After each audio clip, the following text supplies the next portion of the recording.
कहाँ से आता है, क्यों आता है, इसकी क्या वजूहत है मेंटल हेल्थ इश्यूज की। उसमें सबसे पहली वजह यही है कि आप जो भी कुछ अपनी रूटीन में कर रहे हैं वो बैलेंस्ड लाइफस्टाइल नहीं है। चाहे वो आपकी खाने पीने की है, चाहे वो आपके सोने जागने की है, नेचर से बिल्कुल हटके हैं चीजें।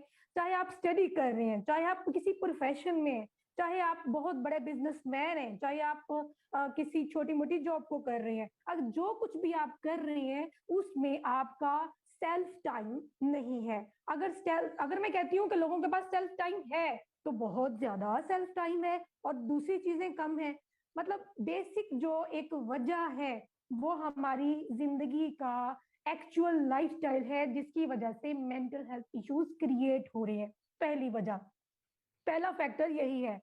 मेरे पास जितने पेशेंट्स आते हैं, अगर मैं अगर अपनी एक अंदाजा के मुताबिक बताऊं,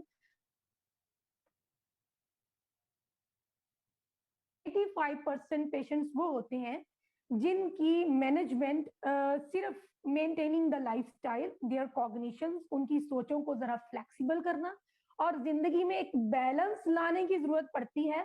और उनकी बिल्कुल एंजाइटी खत्म हो जाती है, उनका डिप्रेशन खत्म हो जाता है और वो मेंटल हेल्थ से बाहर, सॉरी, मेंटल इश्यूज से बाहर आ जाते हैं और मुकम्मल तौर पे सेहत याब हो जाते हैं और बड़े rise and shine and very fine and अल्हम्दुलिल्लाह बड़े अच्छे जो है वो जबरदस्त किस्म के लोग, बल्कि स्ट्रॉन्ग माइंड वाले बन जाते हैं।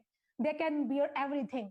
अब दूसरे फैक्टर की बात करती हूँ। बेसिकली ये फैक्टर भी बहुत अहम है, लेकिन इस पे बात में इसलिए करती हूँ क्योंकि मेरे एक्सपीरियंस के मुताबिक लोगों को मेंटल हेल्थ इश्यूज उनके सोचने के अंदाज, जो जिसको हम कॉग्निटिव डिस्टॉर्शन कहते हैं। कॉग्निटिव डिस्टॉर्शन होता है अनहेल्पफुल थिंकिंग स्टाइल्स, पैटर्न होते हैं थिंकिंग के। अगर आप नेगेटिवली सोचने के आदी हो जाते हैं तो आपको डिप्रेशन भी हो सकता है, एंग्जाइटी भी हो सकती है, आपको बाइपोलर डिसऑर्डर भी हो सकता है, आपको यहाँ तक कि पर्सनैलिटी डिसऑर्डर भी हो सकता है।